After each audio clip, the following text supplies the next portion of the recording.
Olá, ser feliz ou estar feliz tem diferença? É importante ter um grande propósito na vida ou posso ter vários em diferentes áreas? Após um ano difícil de pandemia, de isolamento forçado, queremos muitas coisas nesse novo normal. Há pouco tempo, fiquei impressionada com o questionamento da minha filha Sofia, em fim de faculdade, início de carreira profissional. Ela questionava: qual o valor da felicidade? Quem sou? O que quero fazer por mim e para tornar o mundo melhor? Ela estava participando de uma disciplina no INSPER com um professor que instigava a refletir sobre como as pessoas podem e deveriam ser mais felizes em suas vidas. Todos buscamos felicidade. É possível? Como fazê-lo? Refletir sobre é um primeiro bom passo. Por isso, hoje, o convidado é o tal professor inovador, Marcelo Nakagawa.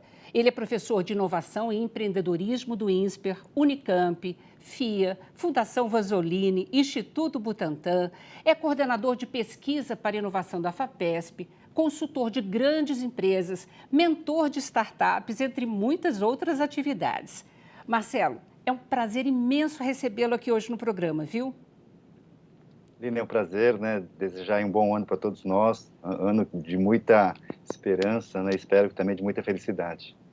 Me diga uma coisa, eu queria em primeiro lugar a sua própria visão de felicidade. Eu acho que cada um de nós, né? A gente deve ter a sua própria definição, que pode variar de acordo com o tempo. O que eu cobro muito das pessoas, né? Que estudem mais a respeito e que criem as suas premissas, né? O que é ser feliz para cada um. Eu acho que a parte mais importante não é a resposta, mas é a busca, é o pensamento, a reflexão. E eu acho que essa questão é mais importante do que a própria definição da felicidade, porque cada um vai ter a sua definição e muitas vezes não deveria copiar a definição de uma outra pessoa. Então, felicidade, na verdade, para eu descobrir o que é que me faz feliz, tem aí uma busca de autoconhecimento, inclusive. Tem várias receitas, né? Assim, a questão hoje da felicidade, ela está sendo bastante discutida, isso é bom. E aí tem vários, né, gurus aí que dão receitas de felicidade, né? Faça A, B, C, D e E, aí você vai ser mais feliz. E talvez os pesquisadores mais sérios, eles cobram muito essa questão do aprendizado, né? Primeiro aprender sobre, né? Para depois seguir, ou pelo menos criar a sua própria lógica de felicidade. Bom, eu acho que é aquela questão, né? A gente está sempre buscando a tal da felicidade, né? Como se ela fosse algo que a gente fosse atingir depois de um grande propósito na vida. Então, a gente está sempre esperando por. Essa espera, quer dizer, eu sei que não tem receita, mas será que é assim que a gente vai ser feliz? Eu acho que assim, eu sempre cobro, né, principalmente dos alunos, essa definição do que é felicidade, o que é sucesso, o que é propósito. Eu coloco alguns parâmetros, né, para as pessoas não saírem do zero também. Então, você tem aí algumas referências que você pode ler, que você pode estudar, várias pesquisas que dizem a respeito, e aí você vai criando, né, você vai juntando, você vai misturando, e você vai criando a sua própria lógica. Eu acho que, digamos assim, boa parte, né, principalmente de algumas frentes que estudam bastante isso, indicam essa percepção, né, de você monta a partir de coisas que já existem, né, e só que muitas vezes a gente vai buscar a felicidade em coisas que estão fora de nós. Isso, na verdade, acontece bastante, né, principalmente agora nas redes sociais, está todo mundo feliz, né, nas redes sociais, e você vê aquilo, você acaba ficando triste, quando no fundo é uma coisa interna. E quando a gente vê um pedaço, né, que é a rede social, você está vendo um pedaço que muitas vezes está enviesado por uma percepção falsa, que a felicidade ela está em coisas fora, quando na verdade ela deveria começar, né, e terminar dentro de cada um de nós. Uma pergunta que é muito frequente, de tudo quanto é telespectador, depois que eu falei que eu ia, né, gravar contigo, é assim: sem dinheiro não dá para ser feliz. Então, Exato. tem a ver felicidade e dinheiro? Eu só consigo ser feliz se eu tiver dinheiro? Aí eu gosto muito de citar uma lógica que é bastante antiga, né, no mundo da administração, que é a pirâmide de Maslow. E Abraham Maslow, né, ele defende, pelo menos ele defendeu, que a gente tem uma certa hierarquia de necessidades. E a primeira hierarquia é a questão fisiológica, né? A gente tem que beber, tem que comer, tem que dormir. e depois tem uma necessidade de segurança, né? Você não vai comer qualquer coisa, você não vai beber qualquer coisa. Essa questão do dinheiro, ela garante, né, a questão necessidades fisiológicas e as necessidades de segurança. A partir daí, quando a gente pensa em realização pessoal, né, toda essa parte de autoestima, relacionamento social, o dinheiro ela deixa de ter um valor, né, que contribua mais para a felicidade. Então, quando a gente fala em dinheiro, o dinheiro ele é muito importante para essas questões mais básicas de sobrevivência, mas a partir dessa questão de sobrevivência, que muitas vezes ela pode estar muito relativa, né, muita gente pensa em necessidade de segurança é ter um carro, né, mais top de linha, mas a partir do momento que a gente trabalha essa questão fisiológica e a questão de segurança, dinheiro ela não vai te ajudar, ou pelo menos não vai ter, pelo menos na maioria das pesquisas, não vai ter uma contribuição tão relevante assim. E aí que começa a surgir muito mais a necessidade de relacionamento com as pessoas, essa questão da compaixão, essa questão do aprendizado, e principalmente se sentir útil para a sociedade. Então, nesse momento, né, que a gente vivenciou essa pandemia no mundo inteiro, quer dizer, era uma questão até então inimaginável, né? Uhum. Mas a falta de convívio social, a crise econômica, tudo isso acabou trazendo uma insatisfação e uma infelicidade, né, meio global. Como é que a gente sai disso, né? Você vê luz no fundo do túnel? Inclusive o Instituto Gallup, que pesquisa e compara felicidade, né, em 150, mais de 150 países, está indicando que esse ano vai ser talvez o ano mais, entre aspas, né, infeliz, ou pelo menos que a taxa de felicidade global vai cair drasticamente.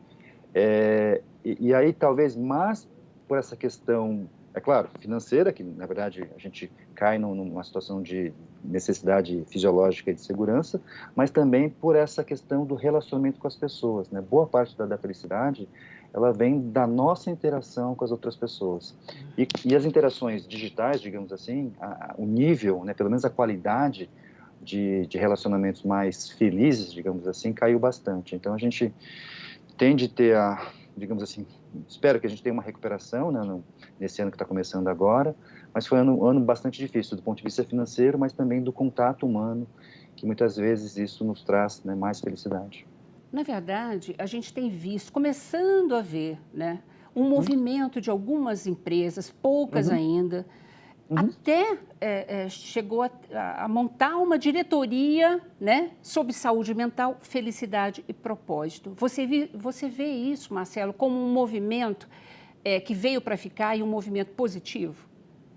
Esse é um movimento que veio para ficar, as organizações mais, eu acho que mais engajadas ao redor do mundo, estão cada vez mais preocupadas com o aspecto humano, porque a tecnologia ela é obrigatória, né? A gente tem que investir em tecnologia, as empresas estão ficando, por exemplo, mais digitais, isso não tem uma discussão, tem que ter. A discussão do lado humano é uma discussão que remete, né?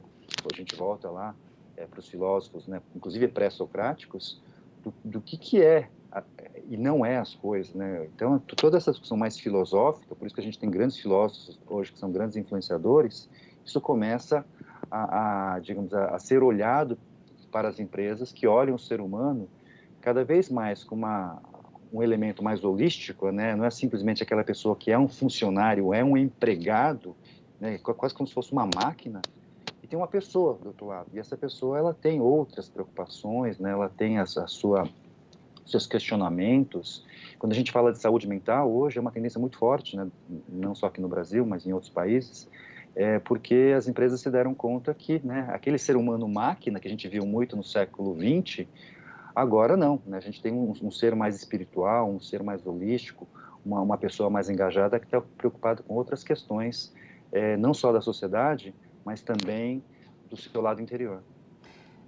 Graças, né? Já estava na hora mesmo da gente ter um movimento, inclusive de mercado, olhando mais o ser humano de forma integral do que apenas cobrando, né, resultados de uma maneira como se fossem todos robôs mesmo, né?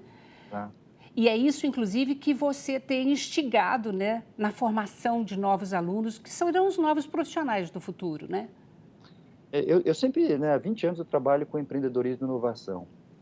E nesses últimos, né, pelo menos 15 anos, eu sempre trabalhei com a técnica, né, com a forma, com o processo, né? Como é que se faz como é que se identifica uma boa ideia de negócio, como é que se inova, como é que se faz um valuation de uma empresa. São técnicas. E hoje, cada vez mais, essas técnicas você aprende no YouTube, né? Assim, então, você vai lá, entra e você aprende essas coisas. E aí, eu também passei a me dar conta que, na verdade, quando você vai empreender, né, mesmo ou inovar, mesmo dentro de uma empresa como um colaborador, você tem que ter um propósito para fazer aquilo. Senão fica uma coisa muito vazia, uma coisa muito rasa, né, uma coisa muito mecânica.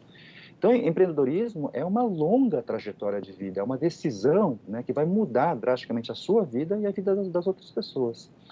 E aí, né, há 5 anos atrás, eu falei, poxa vida, né, as pessoas não podem fazer isso mecanicamente, né, tem que ter uma consciência maior a respeito disso.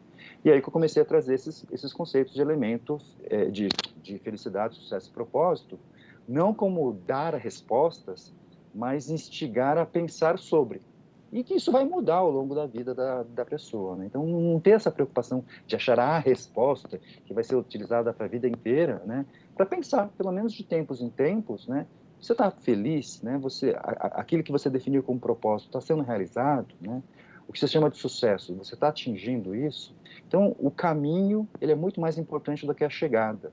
E muitas vezes a gente fica pensando lá na frente, não, a gente tem que viver o caminho, a gente tem que estar feliz, né, com o nosso caminho de cada dia. Só que isso exige, né, aprendizado, exige reflexão e exige também vivência, prática. Né? Vou colocar isso aqui em prática para ver se aquilo funciona ou não, se faz sentido ou não. Então, viver a felicidade, viver o propósito e definir, né, e depois vivenciar o que é sucesso é uma questão diária. Não o tempo todo, né, a cada hora, mas de tempos em tempos você deveria pensar sobre.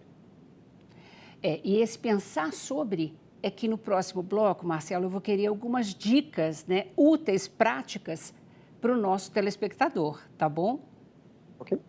E você não sai daí não, a gente vai para um breve intervalo e a gente volta já já.